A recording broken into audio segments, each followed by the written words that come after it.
Bonjour et bienvenue sur Isobourse. Vendredi 17 décembre 2021, l'indice CAC 40 a terminé la semaine sur une baisse hebdomadaire de 0,93% à 6926 points, portant son gain à 24,77% depuis le début d'année 2021.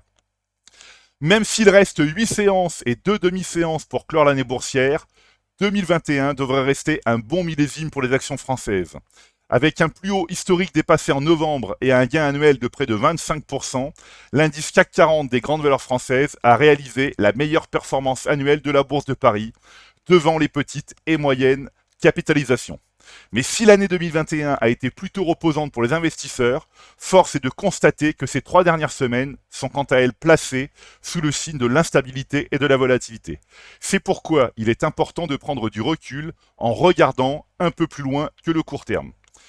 Comme nous pouvons l'observer sur le consensus mensuel Isobourse, les principaux indices de la Bourse de Paris restent bien orientés à moyen terme. Le CAC 40 poursuit sa hausse à moyen terme depuis le croisement des courbes de pression Isobourse 5 et 20 mois validé en début d'année 2021. L'indice phare de la Bourse de Paris progresse de 27% depuis le signal Isobourse.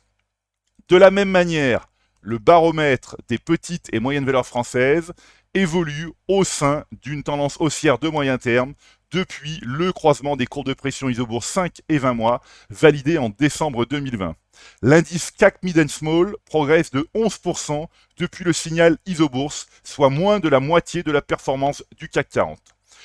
Sur l'unité de temps trimestrielle et à quelques jours de la fin du quatrième trimestre 2021, le consensus Isobourse affiche son optimisme sur les indices français à long terme.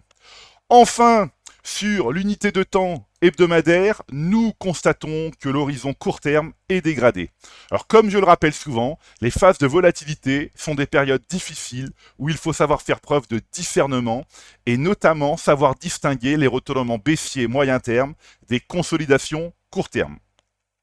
Poursuivons maintenant sur les actions françaises et effectuons une analyse de la catégorie qui a le moins progressé en 2021, notamment les petites et moyennes valeurs dont l'indice représentatif, le CAC Mid Small, affiche une hausse annuelle d'un peu moins de 13%. Alors après une pointe baissière fin novembre, l'analyse des valeurs du CAC Mid Small montre qu'il y a aujourd'hui quasiment autant d'actions haussières que baissières à moyen terme. Passons maintenant sur l'unité de temps trimestrielle pour évaluer le marché à long terme. Alors comme nous pouvons le voir sur le graphique en bas à droite, le nombre de valeurs baissières à long terme sur l'indice CAC Mid Small n'a jamais été aussi faible sur les 4 dernières années. À quelques jours de Noël, vous avez la possibilité de faire plaisir à votre portefeuille boursier ou à celui d'un proche en lui offrant le logiciel Isobourse et en profitant de notre offre exclusive d'abonnement disponible sur le site Isobourse jusqu'au 31 décembre 2021.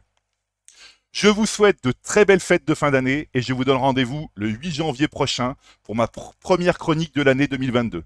D'ici là, restez avec nous sur Isobourse.